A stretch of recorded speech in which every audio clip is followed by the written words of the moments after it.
Salut à toi, Seigneur de Guerre, bienvenue sur Creative Wargame, c'est Tourop et aujourd'hui on va s'attarder sur la micro-gestion de Warhammer 40 000. Alors c'est un sujet qui est hyper intéressant parce que c'est vraiment ce qui fait la différence entre les joueurs qui optimisent le jeu et qui veulent tendre vers la compétition et ceux qui restent encore dans l'approche plus fun et sympathique des règles de Warhammer 40 000. Je pense vraiment qu'il y a deux mondes. Il y a ceux qui justement savent optimiser la micro-gestion et qui vont s'attarder sur ce que j'appellerais moi la géométrie de jeu, et il y a ceux qui vont complètement faire abstraction pour rester dans un contexte plutôt lore, plutôt fun, plutôt modélisme que nous propose Warhammer 40 000. Donc dans cette vidéo les amis, si ça vous intéresse, eh bien je vous invite à découvrir 3 cas de micro-gestion. Je vais aborder plein de choses autour de chacun des cas pour vous montrer un maximum de situations, enrichir votre connaissance du jeu et puis je l'espère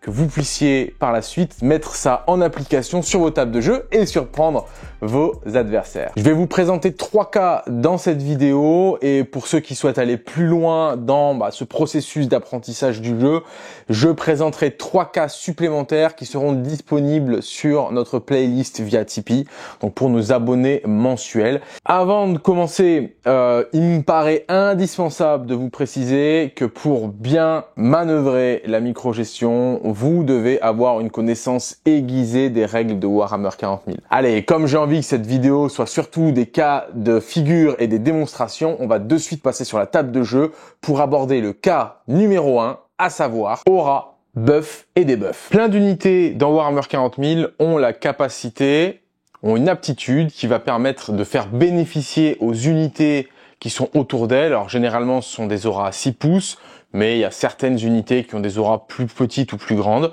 La majeure partie du temps ce sont des auras à 6 pouces, donc ça veut dire que toutes les figurines qui sont dans les 6 pouces de la figurine qui possède l'aura vont bénéficier d'un bonus, d'une habilité, de quelque chose en plus. Là aujourd'hui, pour le cas de figure que je vous présente, on va se servir du roi silencieux qui a une aura qui est absolument incroyable et donc il va offrir, il peut en choisir plusieurs, mais on va choisir la reroll des as à la touche et à la blesse. Donc on va pouvoir relancer les jets de 1 quand on fait des jets de touche et des jets de blesse, que ce soit au tir et au corps à corps. Donc c'est une super aura. Déjà, ce qu'il faut commencer par préciser, c'est que les figurines qui ont des auras, c'est la figurine en question qui a l'aura et non pas l'unité dans laquelle elle est. Là, en l'occurrence, on a une petite spécificité, c'est que c'est le roi. Et le roi, il est composé de 3 figurines finalement, le roi et les 2 menhirs. L'aura du roi silencieux, elle part uniquement du socle du roi silencieux et non pas des menhirs. Donc ça veut dire que lorsque je vais vouloir par exemple mettre ma Doomsday Ark dans l'aura des 6 pouces du roi, il va falloir que je mesure mes 6 pouces, non pas depuis n'importe quelle figurine de l'unité, mais bien depuis uniquement le socle du roi. Donc par exemple ici, là ici, je suis dans les 6 pouces. Ça n'aurait pas marché si j'avais été dans cette configuration-là. Ok, et que c'était mon menhir qui était dans les 6 pouces. Donc ça c'est la première chose, ça marche pour le roi silencieux, mais ça marche notamment pour les unités qui ont des personnages et qui sont attachés à des unités. Donc je sais pas moi, si vous mettez un capitaine ou une unité particulière dans une escouade de Space Marines ou autre, l'aura partira bien et uniquement du personnage qui fait bénéficier l'aura. Donc l'aura c'est actif tout le temps, la figurine qui est dans l'aura elle en bénéficie, donc c'est-à-dire que le roi silencieux en l'occurrence se donne à lui-même la relance des as à la touche à la blesse, va le donner à cette catacombe barge puisque je l'ai mis à 6 pouces de mon roi, et va aussi la donner à mes spectres puisqu'ils sont à 6 pouces de mon roi. Donc en gros ces 3 unités, le roi, la Doomsday et mes spectres vont bénéficier de mon aura. Ok, jusqu'ici, aucune difficulté. Maintenant, on va parler de micro-gestion puisque c'est bien l'objet de notre vidéo. On va se retrouver dans des situations et des cas de figure qui vont nous emmener parfois à quitter l'aura de notre figurine. Par exemple ici, mes spectres Necrons vont vouloir charger les Swooping Hawks parce que on va dire qu'on a tiré Overwhelming Force en objectif secondaire, il faut donc que je tue des unités sur les objectifs et mes spectres vont ne faire qu'une bouchée de ces 3 petits Eldar et vont décider d'aller au corps à corps. D'accord, donc je vais faire un jet de charge, on va prendre un jet de charge moyen de 7 pouces et donc je vais être obligé de rentrer en portée d'engagement et surtout de socler les figurines quand je suis obligé de le faire. Donc souvent ce qui est intéressant quand on a une charge qui est proche comme ça, pour être un petit peu plus flexible sur mes mouvements, il faut que je regarde si par exemple une charge à 7, si je bouge cette figurine-là, elle est obligée de socler cette figurine-ci. Si je bouge cette figurine-là, elle est obligée de socler cette figurine-ci, puisque mon mouvement de 7 pouces peut m'emmener à ça. D'accord? Donc je suis obligé. En revanche, si je bouge ce spectre en premier, que je viens le mettre ici, et si je bouge ce spectre en second et que je viens le mettre ici, du coup, mes spectres qui sont là, en faisant 7 de mouvement, ici, vous voyez, ils ne peuvent plus engager socle à socle les figurines. Donc, ils ne sont plus contraints dans leur mouvement. Ma restriction, en revanche, c'est que je vais devoir faire un mouvement de jusqu'à 7 pouces. Je suis pas obligé de faire jusqu'à 7 pouces. Je vais devoir me rapprocher de cette unité-là. Ça, c'est une obligation. Et je vais devoir conserver ma cohésion d'unité. Donc, par exemple, je pourrais faire la chose suivante. Je pourrais mettre cette figurine-là juste ici. Elle s'est rapprochée du pack d'Eldar, donc le mouvement est légitime. Cette figurine-là pourrait rester là. Et lui, bah, il faut qu'il avance et qu'il garde sa cohésion. Il pourrait, je sais pas, il pourrait venir se positionner ici. Ou si je veux rajouter des attaques, il pourrait venir se positionner ici. Là, l'idée, c'est de se dire comment je fais pour conserver mon aura. En revanche, si je fais ça, bon, finalement, je vais avoir une aura sur mon unité puisque lui est resté dans les 6 pouces. Mais par contre, bah, je vais perdre des attaques. Donc, la question, ça sera, est-ce que je vais pouvoir mettre lui socle à socle, mettre cette figurine-là socle à socle, ok, celle-ci à 2 pouces, et est-ce que je suis toujours dans l'aura de mon roi? Oui. Donc là, en l'occurrence, ici, je vais pouvoir faire taper ces 4 figurines-là, et lui va me permettre de capitaliser sur l'aura, ok. Maintenant, c'est une unité, bon, je perds 4 attaques pour gagner une relance des As, à la touche, à la blesse, est-ce que c'est vraiment viable? Si j'avais d'autres figurines et que je voulais maximiser mes attaques, ok, j'aurais pu me positionner comme ça. Et donc là, ce qui se passe, finalement, c'est que je vais perdre l'aura du roi et je n'aurai plus de relance des As à la touche, à la blesse. On partira du principe que j'ai réussi à tuer les 3 Eldar avec toutes mes attaques, ce qui est pas une grande difficulté. Et maintenant, j'aimerais potentiellement retourner dans l'aura de mon roi. J'ai plusieurs options pour le faire. Là, ici, dans la configuration qu'on a, est-ce que mon mouvement de consolidation après combat peut me permettre de rentrer dans l'aura du roi? Non. Pourquoi? Parce que je dois me rapprocher du centre de l'objectif. Donc, et je dois bouger de 3 pouces. C'est-à-dire que cette figurine-là, finalement, le seul mouvement qu'elle peut faire, c'est faire ça. Elle me rapprochera pas du roi. Elle peut venir se mettre ici, elle s'est rapprochée du centre. Elle peut venir se mettre ici, elle s'est rapprochée du centre, mais finalement, je vais pas réussir à récupérer mon aura. En revanche, ce que je vais pouvoir faire par la suite, parce que j'ai un codex qui me le permet, je peux re-heal mes figurines, c'est-à-dire redonner de la vie à mes unités. Et j'ai en écron, dans un détachement tout particulier, j'ai la possibilité de ramener une figurine à la fin de ma phase de combat. Donc par exemple, je vais utiliser ce stratagème-là pour faire revenir un spectre qui est mort au tour précédent. Et lui, pour le coup, ce que je vais faire, c'est que je vais me mettre, quand il va revenir, à 2 pouces de lui, hop, et je vais pouvoir récupérer l'aura de mon roi. Donc ça, typiquement, c'est un cas de micro-gestion. Autre cas de figure qui aurait pu être intéressant, j'ai changé légèrement le positionnement des figurines, c'est de me permettre de récupérer des auras via le mouvement de consolidation. Donc on a fini ma phase de charge, j'ai détruit ma petite unité et maintenant j'arrive en fin de phase à la fin de mon activation à la phase de peel-in. J'ai pas d'unité ennemie dans laquelle je peux rentrer en portée d'engagement, donc je suis pas contraint par le positionnement d'unité ennemie. Et donc du coup, je vais pouvoir faire un mouvement de 3 pouces vers le centre de l'objectif pour en reprendre le contrôle. Donc le centre de l'objectif étant ici, en gros, je dois bouger de 3 pouces en me rapprochant du centre de cet objectif. Donc là, en l'occurrence ici, pour l'instant, je suis pas dans l'aura de mon roi, mais par contre, mon Technomancer, en faisant un mouvement de 3 pouces ici, il peut venir se mettre là, et finalement il s'est rapproché du centre, et du coup ça lui a permis de regagner l'aura du roi. Je vais pouvoir ensuite rebouger mes spectres éventuellement, toujours en me dirigeant vers le centre de l'objectif, et ainsi maximiser et remettre toutes mes figurines. Donc là je me remets dans l'aura du roi, et en plus je mets maximum de figurines sur l'objectif. On peut faire la même chose évidemment avec d'autres mécaniques. Si par exemple j'avais mon roi qui était plus éloigné ici et j'ai des stratagèmes qui me permettent de faire des mouvements en réaction, notamment j'en ai un en écran, quand on me tire dessus, ça me permet de faire un mouvement en réaction. Avec ce mouvement en réaction, une fois qu'on m'aura tiré dessus, je vais me rapprocher pour gagner mon aura, voire même si j'ai le mouvement, pourquoi pas venir mettre ma figurine sur un objectif, etc., etc.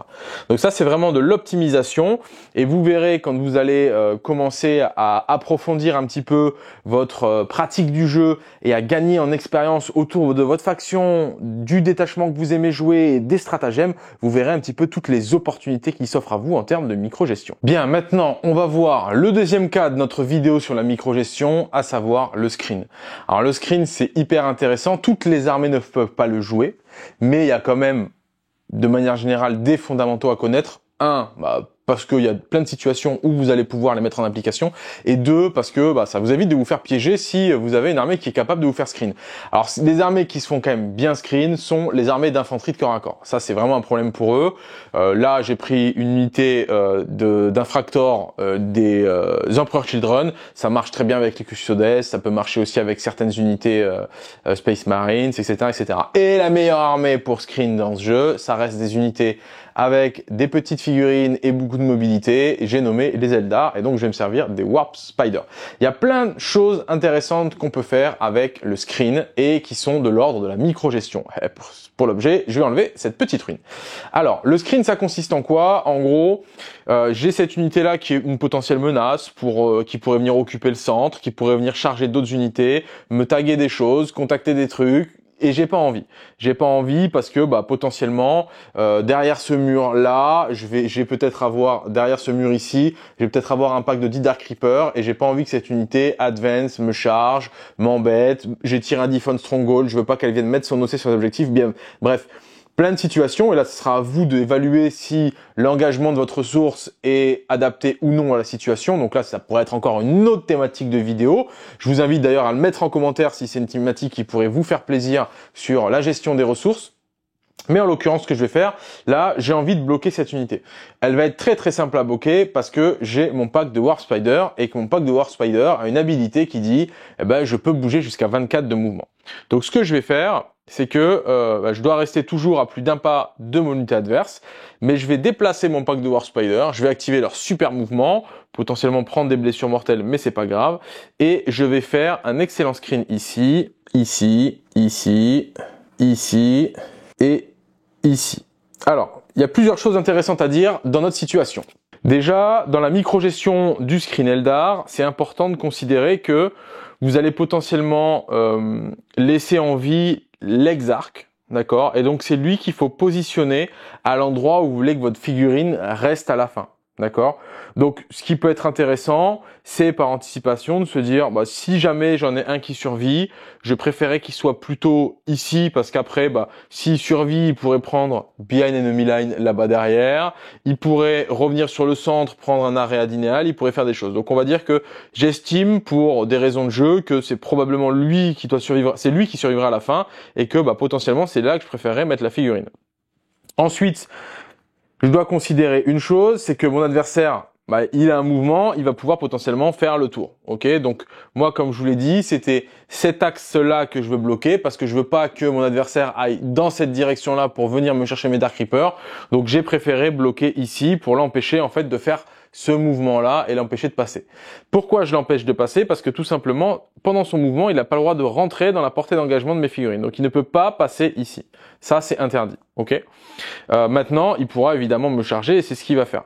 Donc j'ai deux options. Soit je décide de faire un grand écran où je vais ici, ici, ici, ici. Ok.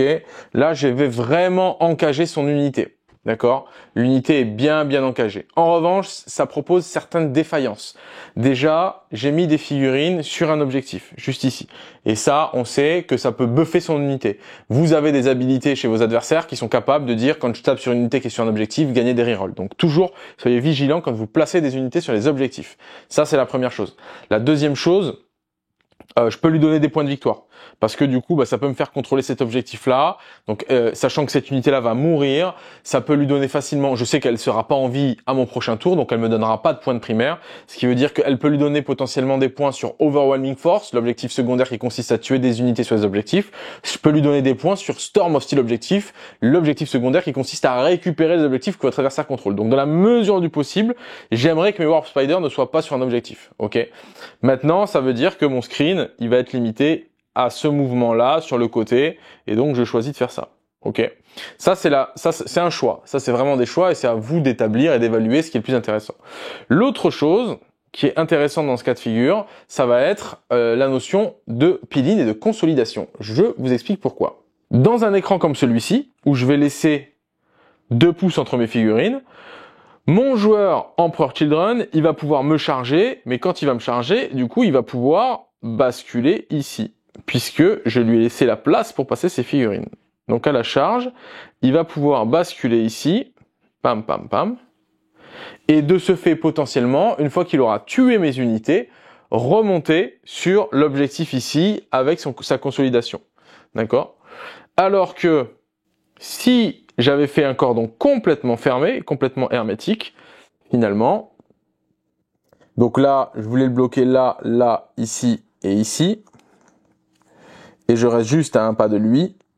Quand il va vouloir me charger, il pourra pas passer à travers mes figurines, il va devoir me socler un maximum, alors évidemment il pourra quand même mettre une figurine ici, mais si j'avais décidé de lui bloquer le passage sur cet objectif-là, ok, s'il fait une petite charge, il sera peut-être pas en mesure de faire le tour de mes figurines et de venir se placer là. Donc ça c'est vraiment des choix qui doivent, on va dire, orienter la micro que vous souhaitez gérer. Donc moi, en l'occurrence, dans le cas de figure là, je vais juste me prémunir de me positionner sur l'objectif parce que je veux pas, ok. Et surtout, ce que je veux, c'est complètement bloquer le passage de son unité. Voilà, ça c'est ma priorité. Donc, je vais essayer surtout d'agrandir mon coffre ici. Et si j'estime que ça en vaut le coup, eh ben tout simplement, je me positionne ici et là, je viens vraiment bloquer le passage complètement. Donc là, ici, on a fait un bon screen, on empêche notre adversaire de traverser notre rideau de figurines. Et donc finalement, cette unité, elle n'aura quasiment qu'une seule option de jeu, ça va être de charger cette unité-là et de détruire 5 Warp Spider. Et j'aurai bloqué une ressource de mon adversaire pendant un tour. Allez, je vous montre un autre petit cas de screen qui est intéressant puisque j'ai eu l'occasion de le mettre en pratique sur une partie il n'y a pas si longtemps que ça. L'utilisation de plein de règles qui vont interagir les unes en même temps que les autres. Et ça, c'est très cool. Alors ici, on a un pack de Banshee, c'est un point d'OC par Banshee, ça fight first, ça tape très bien. On sait que cette unité-là, globalement, à un moment donné, potentiellement, elle va venir se mettre ici et elle va venir prendre l'objectif pour après se projeter et venir chercher des trucs. Ok?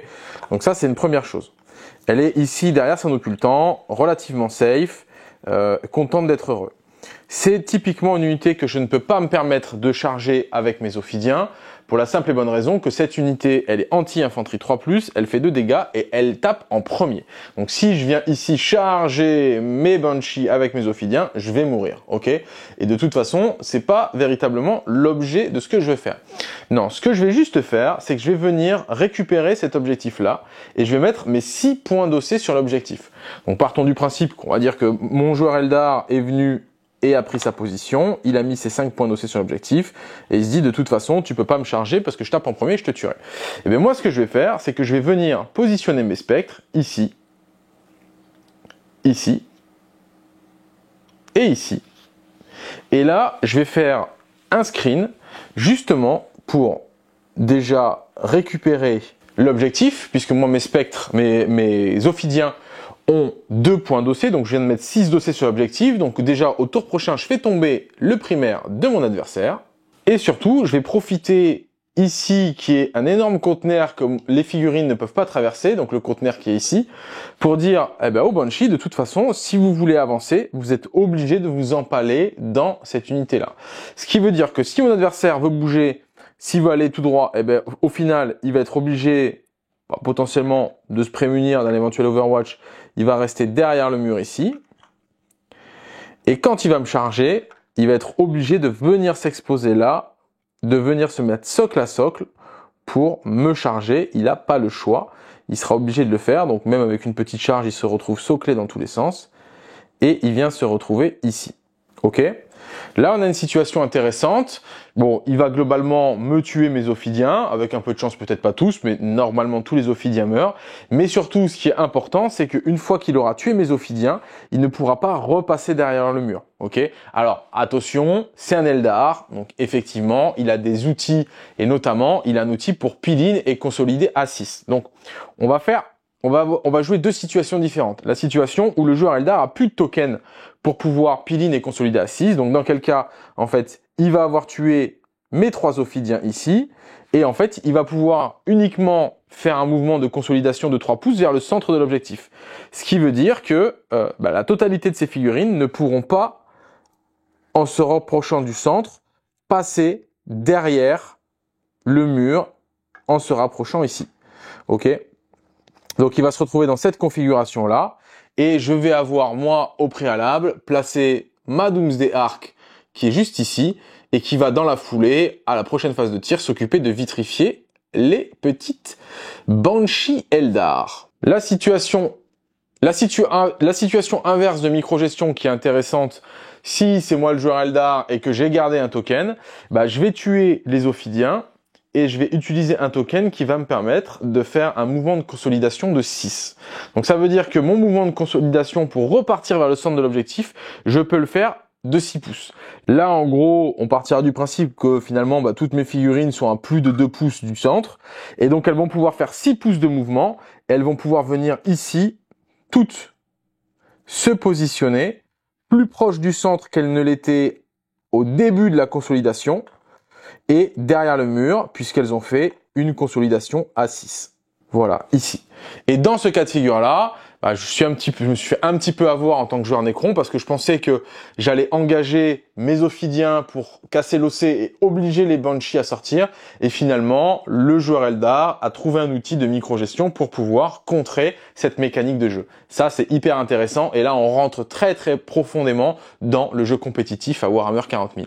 Enfin, dans ce cas de figure, ce qu'il ne fallait surtout pas faire pour le joueur Necron, c'est de venir ici sur l'objectif et de venir se coller au mur, parce que ça permettrait au joueur Eldar tout simplement de faire une charge avec ses Banshees.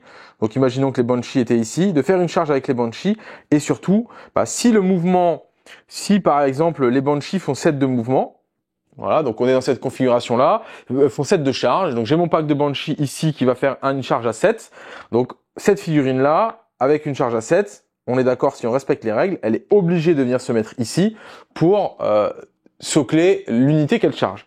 Sauf que, tout simplement, si cette figurine-là, elle a pas le mouvement pour venir socler ici, ou peu importe, du coup, cette figurine-là, elle a complètement le droit de venir faire ça, rentrer en portée d'engagement des spectres, et donc valider la charge. Et maintenant, je peux mettre n'importe laquelle de mes figurines dans l'ordre que je veux ici, en disant, de toute façon, il faut que je reste en cohésion d'unité de cette figurine-là.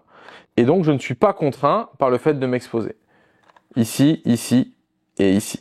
Et là, je me retrouve avec toutes mes figurines Eldar qui vont pouvoir taper et qui restent tranquillement cachées derrière le mur et qui vont taper les ophidiens. Donc c'est pour ça c'était important au début du mouvement des ophidiens de venir prendre un maximum de distance avec le mur pour obliger les Banshees à sortir pour venir contacter. Allez, troisième cas de figure de la vidéo, les transports. Alors c'est intéressant parce que les transports, ça peut vraiment faire l'objet de grossières erreurs de jeu de la part de vos adversaires et du coup ça peut coûter très très très très cher en termes de résultats au final de la partie. Donc imaginons tout simplement qu'on a un répulsor qui a un transport ici et qui transporte des mecs un peu énervés, genre 5 intercesseurs avec un capitaine, ok, ils sont à l'intérieur et ils sont prêts à en découdre. Le répulsor qui est ici est venu prendre ce qu'on appelle une position intermédiaire, c'est-à-dire qu'il s'est positionné plus ou moins en milieu de map pour qu'au prochain tour pouvoir débarquer son contenu, charger et se faire plaisir. Donc ici, quoi qu'on en dise, le répulsor, il s'est très très mal placé parce qu'il a laissé la possibilité à votre adversaire de venir complètement bloquer le contenu de ce transport. Alors pour ça, il faut évidemment revenir légèrement sur la règle du transport. Le transport, il permet aux unités qui sont dedans d'effectuer un débarquement à leur phase de mouvement. Donc en gros, les figurines doivent venir se positionner entièrement à 3 pouces du véhicule. Ok. Et après, elles peuvent effectuer un mouvement. Donc ça veut dire qu'une unité qui est normalement un mouvement à 6, bah, potentiellement elle peut se projeter à la fin du débarquement à 9 pouces. Donc là, on a une petite micro intéressante à faire, il faut le préciser. C'est-à-dire que ici, par exemple, bah, finalement, vu comment je me suis positionné, 3 pouces par-delà mon véhicule, c'est ici. Vu que je ne peux pas finir avec une figurine qui est à cheval sur un mur, bah finalement, je vais me retrouver derrière le mur. Et je vais pas gagner la totalité de mes 3 pouces de mouvement. En revanche, ici, si je viens complètement coller le mur, donc j'ai un mur ici, un mur de ruine, si je viens complètement coller le mur ici avec mon châssis, ça veut dire que mes figurines vont pouvoir débarquer à 3 pouces et gagner du mouvement. Ça, c'est une première chose. Après, c'est à vous, encore une fois, de définir qu'est-ce qui est le plus judicieux par rapport à ce que votre adversaire possède comme unité. Le problème en collant votre véhicule ici, c'est que déjà, vous donnez une éventuelle charge à votre adversaire par le mur.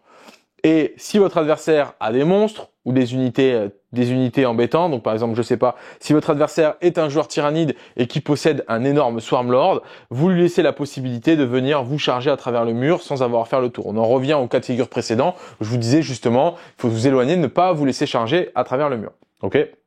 Donc le joueur ici, il a décidé de rester plutôt distant, même s'il perd un petit peu de projection, c'est pas grave, au moins le véhicule est relativement safe. Donc ce qu'il faut bien comprendre, c'est que pour débarquer du véhicule, il faut avoir la place de débarquer les figurines. Et mon adversaire en face, il joue tyrannide, il a des belles petites gargouilles, et qu'est-ce qu'il va faire? Il va décider de bouger ses gargouilles dans un premier temps. Donc évidemment, en respectant toujours la cohésion d'unité, puisqu'on est une grosse unité. Donc je dois toujours être à plus d'1 pouce de mon véhicule ennemi.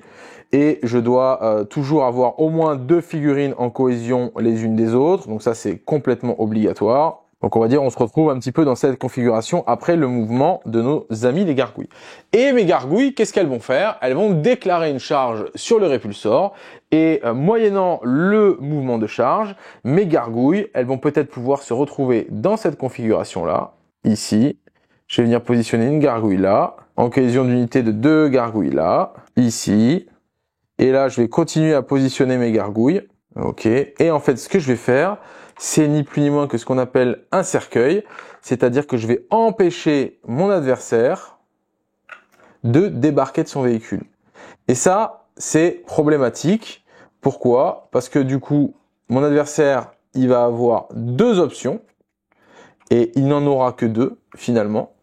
Ça va être, donc évidemment, il va me taper, etc., etc. Mais surtout, l'option qu'il va avoir à son prochain tour, ça va être de dire, soit je fais un desperate escape parce que je suis complètement bloqué. Donc si je veux bouger, je dois bouger à travers les figurines ennemies. Et de ce fait, je dois jeter un dé et sur un 1 et un 2, ma figurine est détruite. Donc ce qui est sensiblement embêtant. Soit il va devoir se contenter de ne pas bouger et de tirer dans l'unité de gargouille au prochain tour pour laver ses figurines et au tour d'après enfin pouvoir débarquer. Donc en gros les gargouilles via le cercueil, elles viennent de gagner un tour de temporisation face à l'armée Space Marines.